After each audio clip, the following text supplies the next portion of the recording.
ఈరోజు మనం fielding practice గురించి తెలుసుకుందాం. ఈ ఫీల్డింగ్ ప్రాక్టీస్ వీక్లీ ట్వైస్ అకాడమీలో జరుగుతూ ఉంటుంది. ఈ ఫీల్డింగ్ ప్రాక్టీస్లో ముఖ్యంగా ఈరోజు మనం చేస్తుంది ఏంటంటే అండర్ ఆర్మ్ త్రో అనమాట. ఈ under arm throw, shoulder arm throw, chasing త్రోలు ఇవన్నీ కూడా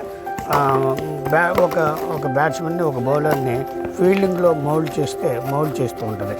ఈ మౌల్డింగ్ విధానంలో మంచి ప్లేయర్లు అవుతాం. ఇప్పుడు అండర్ ఆర్మ్ త్రో అనేది ఈ 20 yards లోపల చేసేటట్టు రన్అవుట్ అనమాట. ఈ రన్అవుట్ని మనం ఏ విధంగా చేయాలి, అది ఎక్సర్సైజ్ ఏ విధంగా చేయాలనేది ఈరోజు మనం చూస్తున్నాం. కీపర్ బాల్ వేసిన తర్వాత షార్ట్ రన్లో చాలా స్పీడ్గా వచ్చి వికెట్ని షూట్ చేయాలన్నమాట. వికెట్ని షూట్ చేయాలి ఇవ్వడం కానీ, లేదంటే కీపర్కి ఇవ్వడం కానీ చేస్తే అది అక్కడ స్టంపింగ్ అవుతుంది. ఈ రన్అవుట్ అనేది చాలా ఇంపార్టెంట్. చాలామంది మనం ఇంటర్నేషనల్ ప్లేయర్ చూసాం. ఇందులో మెయిన్ ఇంటర్నేషనల్ ప్లేయర్లో జాంటీ రోడ్స్, సౌత్ ఆఫ్రికా. మీరు బాగా అబ్జర్వ్ చేయండి, చాలా వీడియోలు చూడండి. జాంటీ రోడ్స్ ఈ ఫీల్డింగ్ పొజిషన్లో చాలా ఇంపార్టెంట్ వ్యక్తి క్రికెట్కి. అందుకోసం ఈ ఫీల్డింగ్ ప్రాక్టీస్లో ఒక బ్యాట్స్మెన్ కానీ, ఒక బౌలర్ కానీ బాగా మంచి ప్లేయర్ అవ్వాలంటే ఈ ఫీల్డింగ్ పొజిషన్లో మౌల్డ్ అవుతూ ఉండాలి.